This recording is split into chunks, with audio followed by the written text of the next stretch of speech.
The sky was always gray in the city of Varnuk. Once, this city was full of light, sound, and proud alien towers. Now, it was only dust and silence. Kale walked slowly through the empty street. Her clothes were torn, her feet were bare. She had not eaten for 2 days. Her face looked tired, but her eyes still had a small light inside them, hope. She used to be someone important, a leader's wife.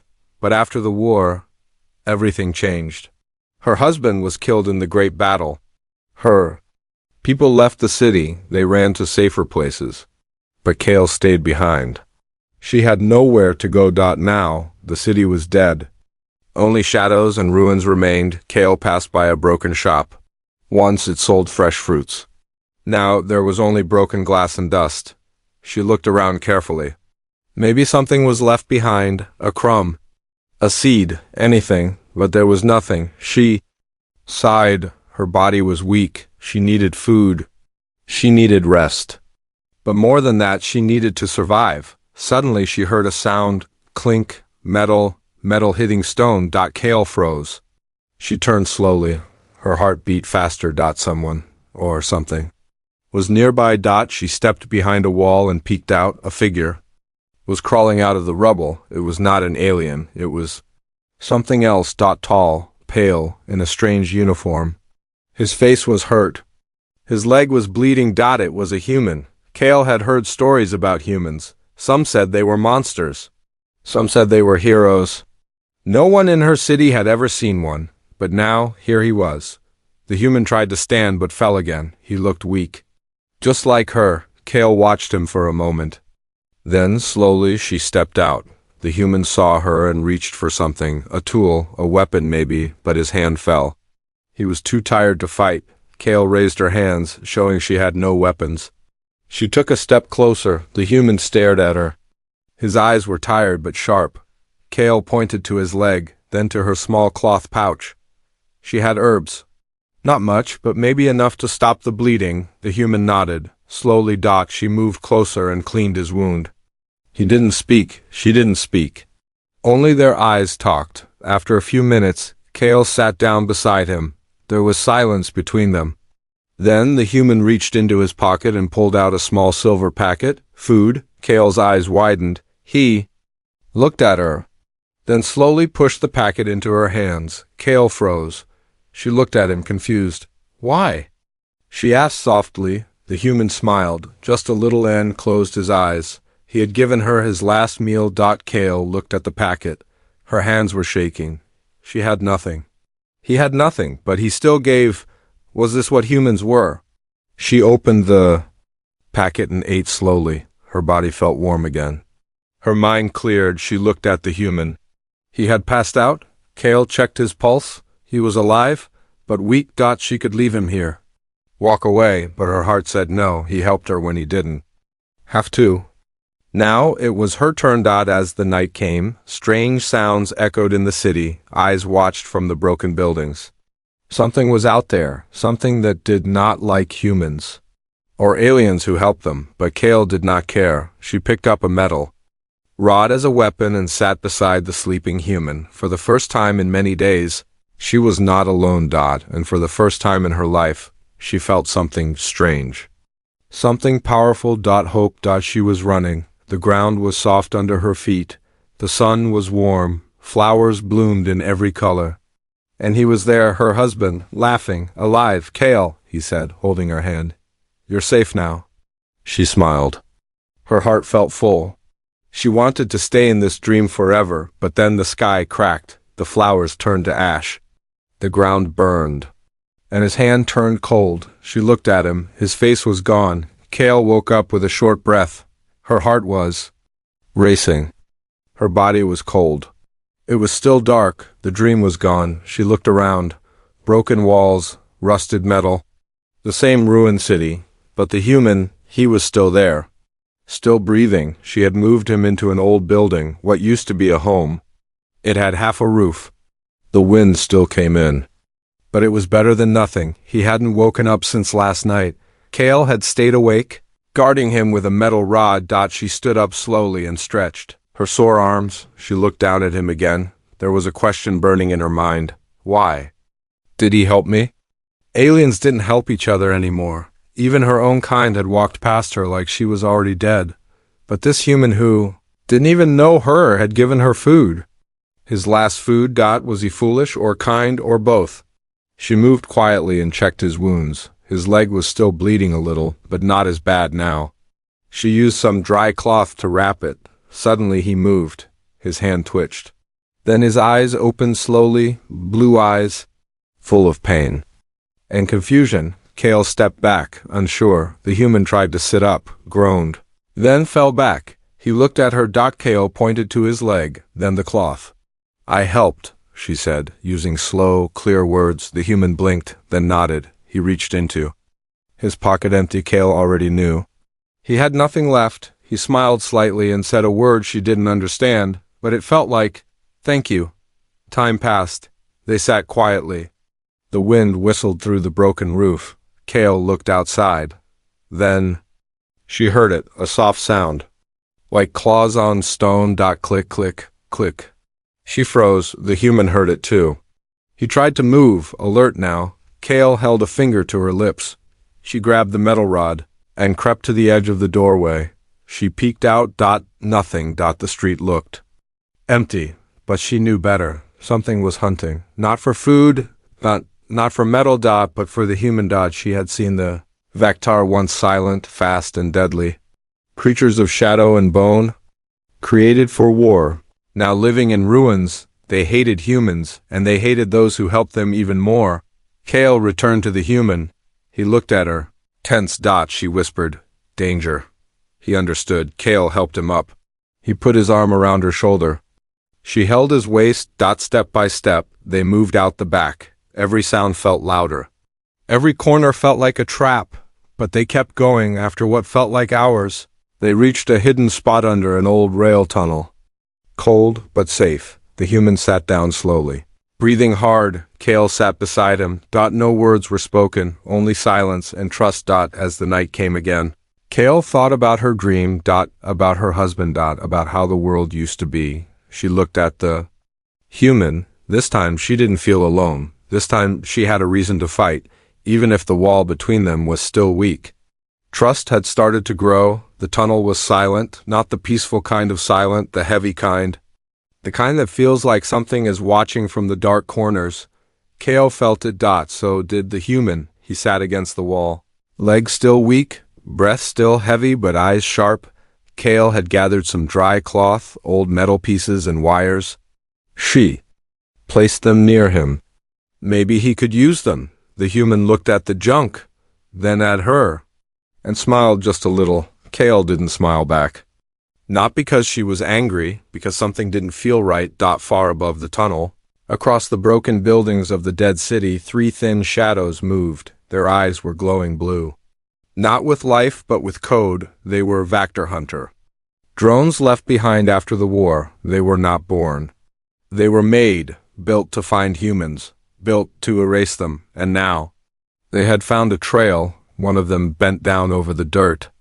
A small drop of blood. Human blood. The lid drone clicked its jaw open. A silent message was sent through. Static. Target found. Back in the tunnel, the human had started working. His hands moved fast, but gentle. He connected 2 wires. Then another. Then clicked a small button. A spark. Kale jumped. The human laughed softly.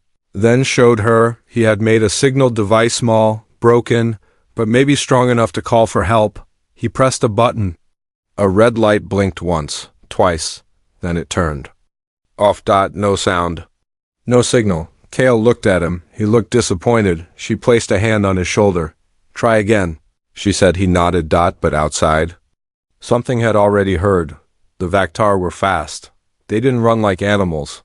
They glided like they were floating just above the ground. Their claws never made a full sound, just a soft tap, tap, tap, tap.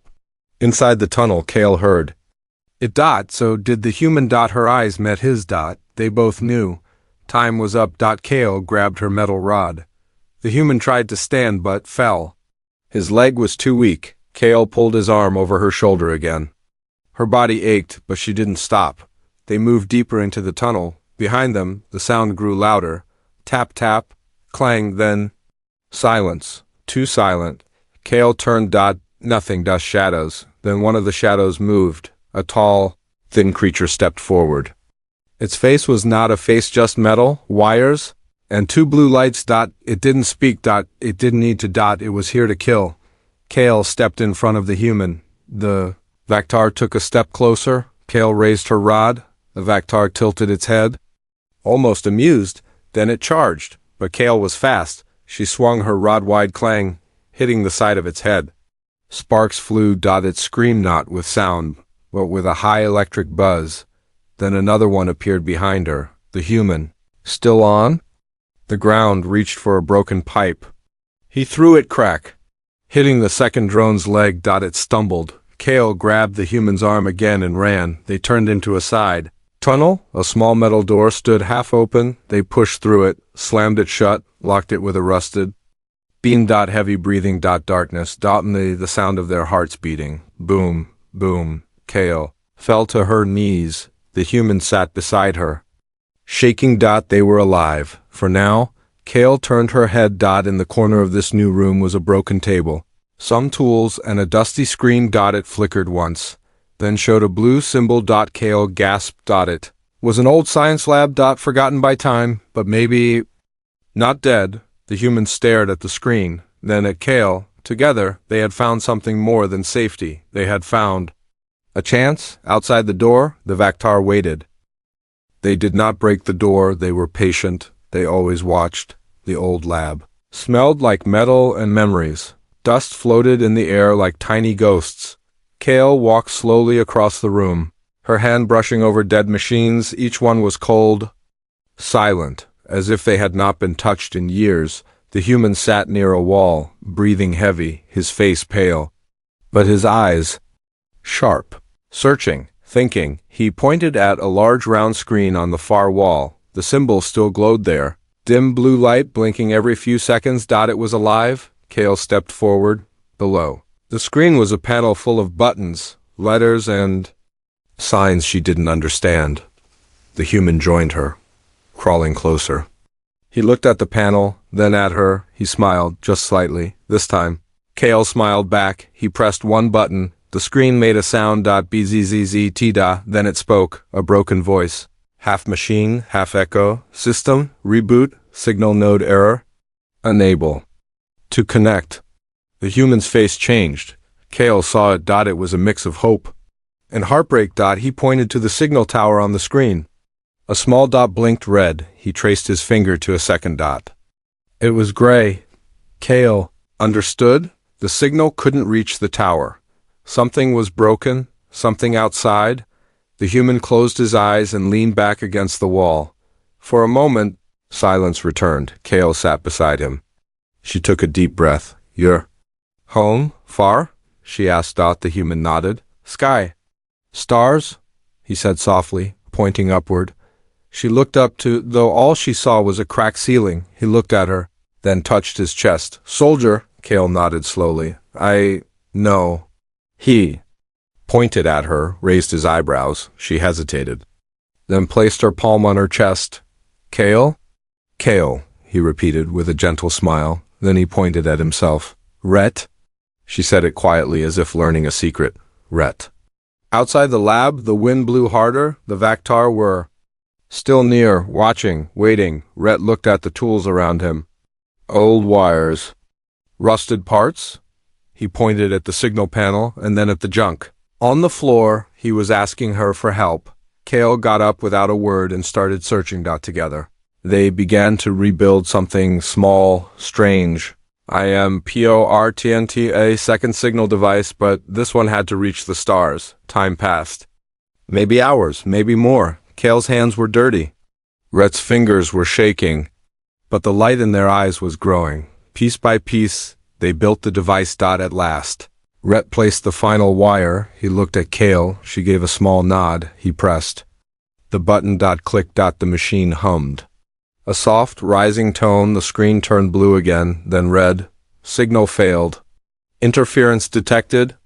The light dimmed.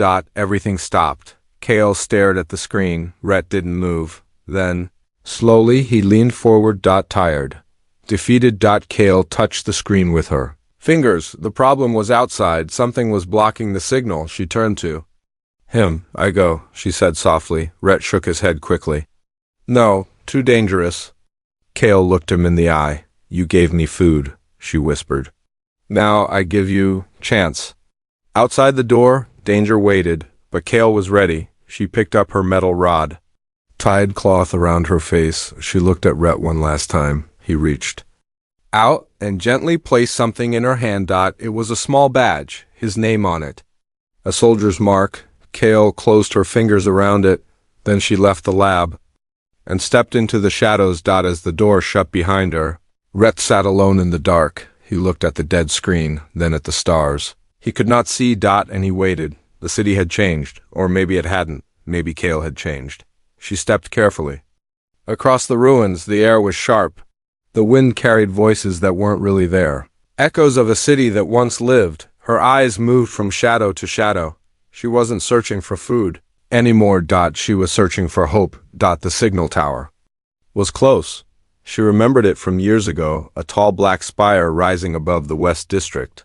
It had once blinked with blue light and music signals. Now it stood like a dead tree, broken and cold. But maybe, just maybe, it could still speak to the stars. Kale moved fast, low, quiet, but she wasn't alone. Far behind her, one of the Vaktar turned its head. It had been watching since she left.